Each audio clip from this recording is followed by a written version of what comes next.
തമിഴ്നാട് മുഖ്യമന്ത്രി വിജയുടെ സിനിമാ ജീവിതത്തിലെ അവസാന സിനിമയാണ് ജനനായകൻ എന്ന റിപ്പോർട്ടുകൾ ഉണ്ടായിരുന്നു.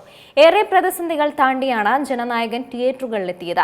ഇപ്പോഴിതാ ജനനായകൻ വിജയുടെ അവസാന ചിത്രമായി കാണരുതെന്ന സംവിധായകൻ എച്ച് വിനോദിന്റെ വാക്കുകൾ ശ്രദ്ധയാവുകയാണ്. വിജയുടെ സിനിമാ ജീവിതത്തിലെ അവസാന സിനിമയായാണ് ജനനായകനെ കാണുന്നത്. അതിനാൽ തന്നെ വിജയ് തമിഴ്നാട് മുഖ്യമന്ത്രിയായ ശേഷമുള്ള ചിത്രത്തിന്റെ റിലീസ് തിയേറ്ററിൽ ആഘോഷമാക്കാനാണ് ആരാധകരുടെ നീക്കം. ഒത്തിരി നാളത്തെ കാത്തിരിപ്പുകൾക്ക് വിരാമമിട്ടുകൊണ്ട് ചിത്രം നിലവിൽ തിയേറ്ററുകളിലേക്ക് എത്തിയിരിക്കുകയാണ്. ഏറെ പ്രതിസന്ധികൾ താണ്ടിയാണ് ചിത്രം റിലീസ് ചെയ്തത്. വിജയുടെ അവസാന ചിത്രമാണ് ജനനായകൻ എന്ന റിപ്പോർട്ടുകൾ ചിത്രത്തിന് വാനോളം ഹൈപ്പ് ലഭിക്കുന്നതിന് കാരണമായിട്ടുണ്ട്. ഇപ്പോഴത്തെ ജനനായകനെ വിജയുടെ അവസാന ചിത്രമായി കാണരുതെന്നും അധികാരത്തിലിരിക്കുന്ന ഒരു മുഖ്യമന്ത്രിയുടെ ആദ്യ ചിത്രമായി വേണം കാണാനെന്നുമുള്ള സംവിധായകൻ എച്ച് വിനോദിന്റെ വാക്കുകളാണ് ചർച്ചയാവുന്നത്. ജനനായകൻ വെറുമൊരു കൊമേഴ്ഷ്യൽ സിനിമ മാത്രമല്ലെന്നും വളരെ പ്രധാനപ്പെട്ട ഒരു രാഷ്ട്രീയം കൂടെ പറയുന്ന ചിത്രമാണെന്നും വിനോദ് പറയുന്നു.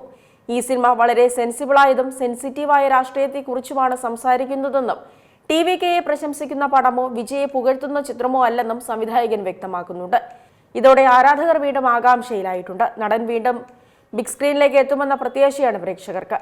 അതേസമയം ആദ്യ ദിനം തന്നെ ചിത്രത്തിന് മികച്ച പ്രതികരണങ്ങൾ ലഭിക്കുന്നുണ്ട്. വരും ദിവസങ്ങളിലും ചിത്രം വലിയ നേട്ടം സ്വന്തമാക്കുമെന്ന് തന്നെയാണ് കണക്കുകൂട്ടൽ.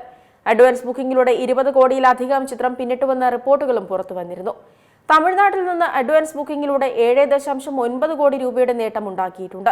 കർണാടകയിൽ നിന്ന് 6.03 കോടി രൂപയും കേരളത്തിൽ നിന്ന് 1.91 കോടി രൂപയും ചിത്രം നേടി. പിന്നാലെ ബുക്ക് മൈ ഷോയിലൂടെ മാത്രം 1 മില്യൺ ടിക്കറ്റുകൾ ചിത്രത്തിൻ്റെതായി വിറ്റുപോയെന്ന റിപ്പോർട്ടുകളും പുറത്തു വരുന്നുണ്ട്.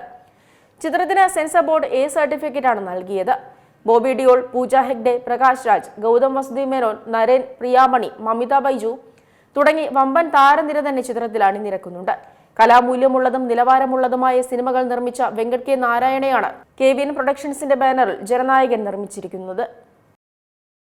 ഏറ്റവും പുതിയ വാർത്തകളും വിശേഷങ്ങളും വിരൽത്തുമ്പിലറിയാൻ Zee മലയാളം ന്യൂസ് എല്ലാ ഡിജിറ്റൽ പ്ലാറ്റ്ഫോമുകളിലും ലഭ്യം.